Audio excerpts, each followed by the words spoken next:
Conduce el abogado Hernán Ferreira Ceballos.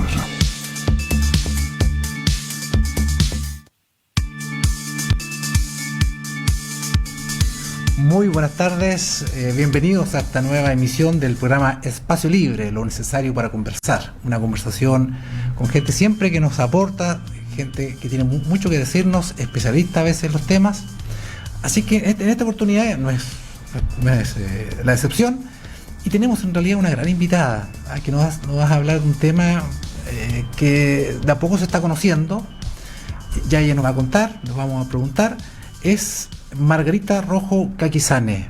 Margarita, buenas tardes.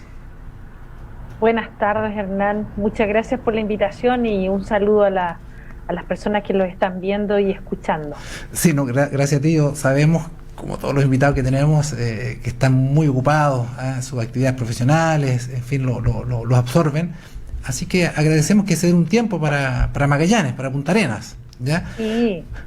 Bueno, vamos a hacer una pequeña reseña para quienes no ubican mucho a Margarita, pero ya la van a empezar a ubicar. Es psicóloga forense, jurídica, magíster en educación, diploma en inteligencia estratégica de la ANEPE, tiene un postítulo en psicodiagnóstico de la Universidad Católica de Chile, un curso de criminalística forense en la PDI, es actualmente perito forense de la Corte de Apelaciones para el periodo 2020-2022. Se desempeñó durante 11 años en la Policía de Investigaciones de Chile como perito experto en el Instituto de Criminología, Cabas Pericial y Brigada Investigadora de Delitos Sexuales y Menores de la región metropolitana. También como asesor experto en la Jefatura Nacional de Delitos contra la Familia y la Jefatura Nacional de Extranjería y Policía Internacional, y es además docente universitaria desde 1997 a la fecha actual, entre otras cosas, porque yo saqué lo más importante, está en tu página. Así que tienes una experiencia, sobre todo en la PDI, que de eso vamos a hablar algo en relación al tema. Mientras, y vamos derechamente a nuestra conversación, mientras en Chile la pandemia, ¿cierto?, se desarrolla, la crisis económica está bastante agudizada, y todo el mundo está con justa razón preocupada de eso, ¿cierto? Y de eso se habla todos los días, sale en televisión, en radio, en los periódicos. Esa es la preocupación de Chile. Sin embargo, se sigue legislando. El Congreso Nacional sigue legislando otras normas, otras leyes. Y entre esas normas que hoy día están en actual tramitación está lo que se conoce como la ESI, la educación sexual integral, que la gente tiene que saber, tiene que conocer, porque va a impactar, de aprobarse, directamente en los niños, en los padres, en la educación, ¿cierto?, que nosotros queremos darle a los niños de manera autónoma. Margarita, tú que estás muy metida en este tema, nos has alertado a mucha gente de este tema y por eso hacemos este programa contigo. Si nos puedes explicar brevemente qué es la ESI, ESI. Uh-huh. Bueno, yo creo que lo primero que hay que aclarar que la ESI significa, en siglas, significa Educación Sexual Integral. Es un proyecto de ley que ingresó el año pasado, me da la impresión que en septiembre, la verdad es que no tengo exacta la fecha aquí. Y a mí se me solicitó que yo hiciera un análisis acerca de este proyecto de ley, cuyo análisis lo presenté en el Congreso el día 2 de marzo del año 2020. Y yo hice un análisis porque tú leíste ahí, una de las cosas que yo hago es precisamente haber estudiado 8 años inteligencia estratégica, que la inteligencia estratégica estudia los procesos. Y hay que estudiar los procesos que son acciones en proyección. Entonces, por eso que es importante estudiarlo, la ESI desde ese punto de vista. Y la ESI aparece como un proyecto de ley, según el análisis que vamos a ir desglosando, que no se trata de educación sexual. Eso es sumamente importante. Acá nadie hizo un análisis, en todo caso, politológico acerca de este tema. Este tema es francamente es política pura. Vamos a ver por qué. Porque en primer lugar no se trata de un proyecto de educación sexual, sino que se trata de un proyecto de adoctrinamiento ideológico, anticientífico, que intenta abolir la infancia.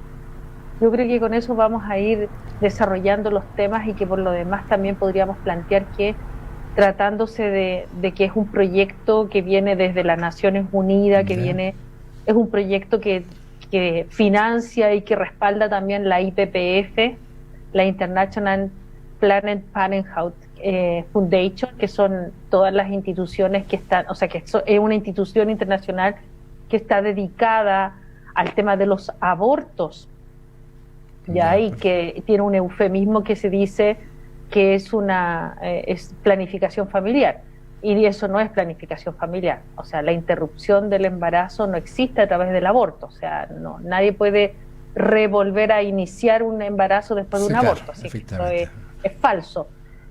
El punto es que siempre a la gente le están mintiendo, le están falseando. Mentir es decir lo contrario de lo que se sabe, se piensa y se cree, y falsear es ocultar la verdad.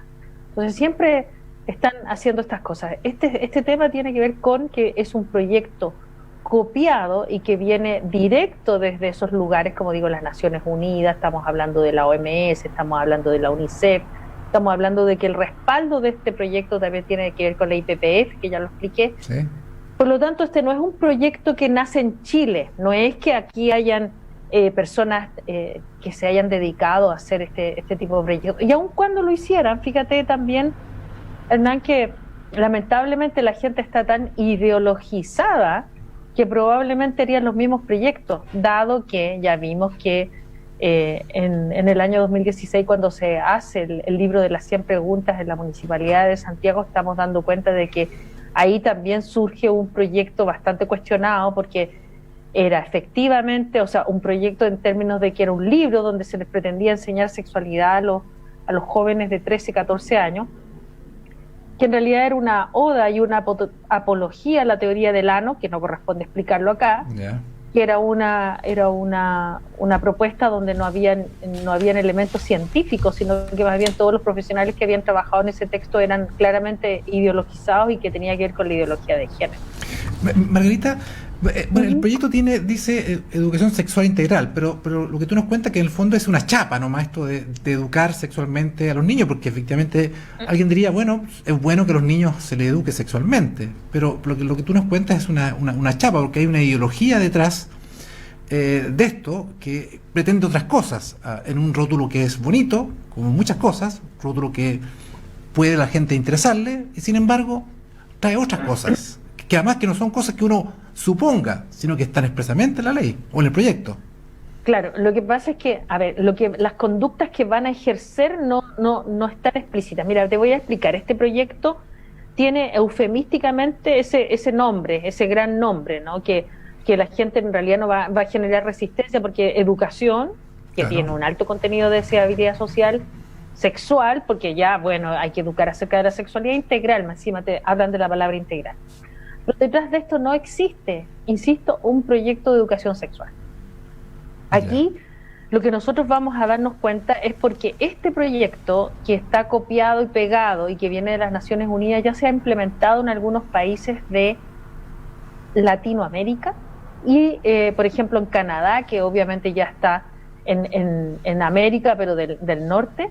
Estamos hablando de proyectos que han sido en un contexto bastante aberrante. ¿Por qué aberrante? Porque las conductas que están explicitando no son sorpresa para nosotros, porque yo te hice la antesala de ese libro, de las 100 preguntas, porque existen otros libros independientes de la ley donde ya a los niños les enseñan conductas, por ejemplo, en este libro, conductas masturbatorias, donde tú vas a ver que a un niño pequeño, porque este libro es para niños de 10 años, de 11 años o de 8 años, pero resulta que este libro se lo entregaron a unos niños de jardines infantiles, y aquí, por ejemplo, tenemos una imagen donde aparecen acá 2 niños que están ejerciendo la conducta de masturbación. O sea, ellos pueden mentirle a la gente diciendo que eso no va a ocurrir en Chile, de que no les van a enseñar esas conductas, porque además dan vuelta el discurso.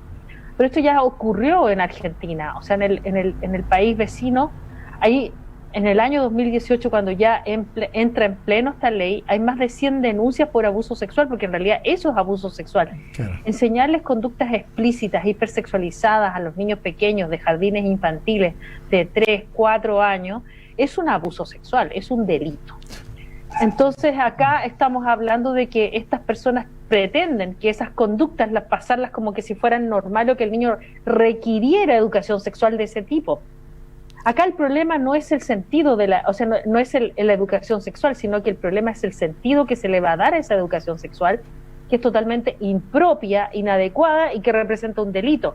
O sea, los niños pequeños, a esa edad se les tienen que enseñar que nadie les puede tocar aquellas partes que cubre el traje de baño. Entonces, ¿de qué estamos hablando acá? Estamos hablando abiertamente de un cambio de concepción de la infancia, claramente. Entonces están ejerciendo un abuso en los niños con este tipo de conducta. Se van a encargar de decirte que eso no va a ocurrir, cómo se les podría ocurrir a las personas pensar esto, y además dan vuelta al discurso, porque como uno explicita estos discursos donde tenemos personas víctimas, mamás, que dan testimonio, mira, tenemos gente en España, tenemos personas en Argentina, tenemos personas en Uruguay que han dado sus testimonios y que lamentablemente no han podido perseguir penalmente este tipo de hechos en contra de los niñitos pequeños. Están los testimonios, nosotros estamos constatando un hecho real. Y cuando lo constatamos, las personas que están a favor de este proyecto, fíjate lo que dicen, Hernán, dicen que están proyectando sus propias perversiones. Fíjate que el psicópata suele invertir y dar vuelta al discurso a su favor. O sea, para el psicópata, cuando tú le dices, oye, pero tú robaste eso, y el psicópata dice, no, claro, ¿cómo puedes pensar eso tú en que yo estaba robando? Entonces lo hace sentir culpable a la persona por haber visto que lo que estaba haciendo, ¿me entiendes? Y da vuelta al discurso, siendo que efectivamente esa persona estaba robando. O sea, te pongo el mismo ejemplo con lo que pasó con Bustamante en el caso Ámbar, que claro, lamentablemente la hija de él los fue a confrontar, le dijo, tú hiciste eso, y él le dijo, no, ¿cómo se te ocurre? ¿Cómo se te podría pasar eso por la cabeza? ¿Te das cuenta cómo los psicópatas dan vuelta al discurso? Ahora cuando uno los confronta y los constata la realidad. Sí. Así es que es lamentable lo que está ocurriendo en nuestro país con esa situación, con este tipo de leyes. Sí, cuando tú nos cuentas esto, lo que está sucediendo en Chile, con este proyecto de ley y en otros países cercanos además, me surge la pregunta, ¿por qué esta especie de, o derechamente obsesión por la sexualidad infantil? Porque uno diría, ¿y por qué se mete con la sexualidad si este es un derecho que tienen los padres? ¿Cierto? Es un derecho y un deber de los padres hacia los hijos y no del Estado. O sea, nadie tendría por qué enseñarle, ¿cierto?, un profesor sobre sexualidad, si eso es lo que me corresponde a mí como padre, como madre. ¿Por qué esta obsesión o especie de obsesión? Claro, y por lo demás que la sexualidad en realidad no es algo que se puede enseñar públicamente, es un hecho privado, es un hecho muy delicado que tiene que ver con la autorrealización del ser humano. La sexualidad no tiene que ver con un acto reflejo de querer ejercer, por ejemplo, conductas masturbatorias o de autogoce, o con estos de construccionismo que hablan de que los derechos sexuales y reproductivos de los niños, o sea, desde cuándo los niños pequeños tienen actividad sexual y desde cuándo los niños pequeños se reproducen. O sea, partamos por eso. Mira, esto yo creo que hay que explicarlo de la siguiente forma. Esto tiene que ver con política, porque dije que esto es política pura, por lo tanto tenemos que entender qué es lo que es la política. La política busca controlar y dirigir a las personas. Eso es de lleno claro y por lo tanto eso es las leyes, las economías, las reformas, las constituciones, la salud, todo lo que emane de la política no es una causa, es un efecto de la política. ¿Me entiendes? Sí, y para poder determinar la política, nosotros tenemos que entender que un conjunto de ideas es una ideología es una filosofía, y la aplicación pragmática, práctica en la realidad, que tú la puedes constatar, es la política. O sea, detrás de cada política existe una filosofía. Por lo tanto, tenemos que determinar cuál es la filosofía predominante que está existiendo en Chile, independiente de los partidos políticos, sino que la filosofía predominante, y lo que nosotros vamos a descubrir inmediatamente es que la filosofía predominante no solo en Chile, sino que en el mundo occidental tiene que ver con el deconstruccionismo. ¿Qué es esto? El deconstruccionismo lo que busca es transgredir y deconstruir al ser humano a través de trastornarlo, por eso la palabra trastornarlo, trastrocarlo, trastornarlo para pervertirlo. Esos son conceptos que desarrollaron sus autores como Deleuze, Foucault, Guattari. Bueno, todos esos autores que son más bien de esa línea, y vas a ver tú las escuelas de Frankfurt que después se trasladaron a Estados Unidos, porque es curioso, en Alemania no le pudieron poner escuela del marxismo, ¿cierto? Por lo tanto tuvieron que ponerle escuela de Frankfurt y precisamente no se fueron a China, que estaba Mao, ¿no? Se fueron justamente a Estados Unidos, un país capitalista, para poder introducir estas ideas que se fueron desarrollando en los intelectuales.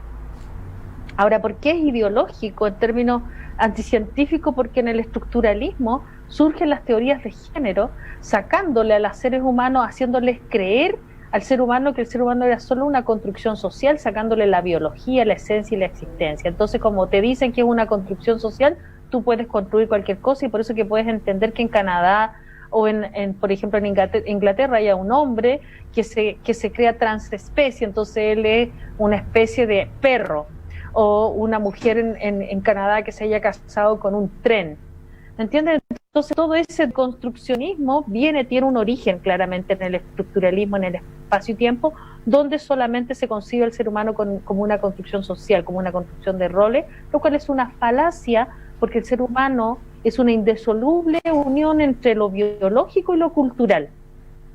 El punto es que eso es lo que ha primado lamentablemente en este tiempo, y en los tiempos donde la gente empieza a hacer teorías y a escribir acerca de eso.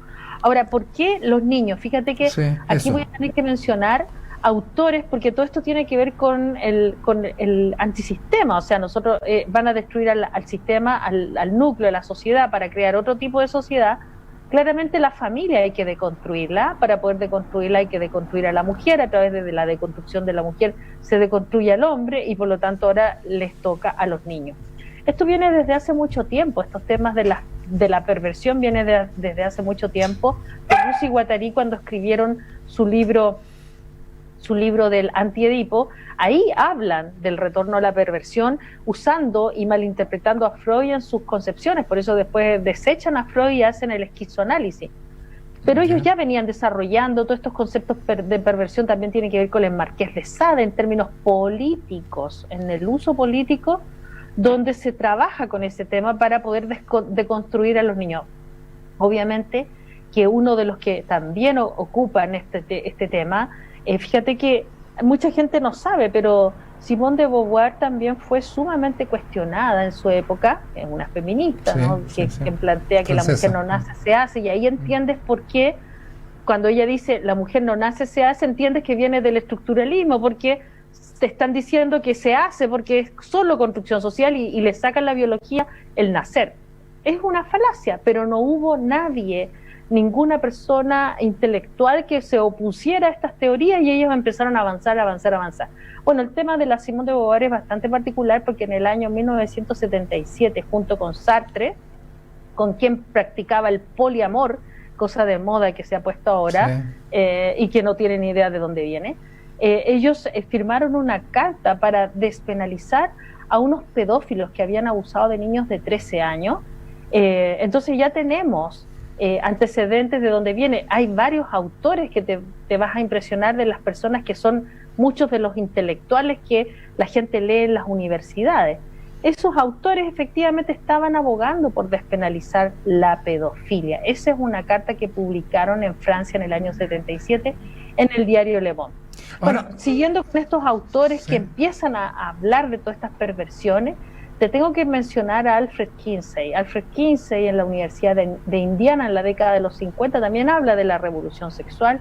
Un sujeto pedófilo, reconocido pedófilo, y muchos hablan, no aparecen textualizados, pero sí hablan de la zoofilia que él practicaba también, porque para él no había límites. Decía que él era el que daba vuelta al discurso, o sea, el perverso no es él, es el que está mirando que le está diciendo que es perverso. ¿Te das cuenta cómo da vuelta el discurso el psicópata?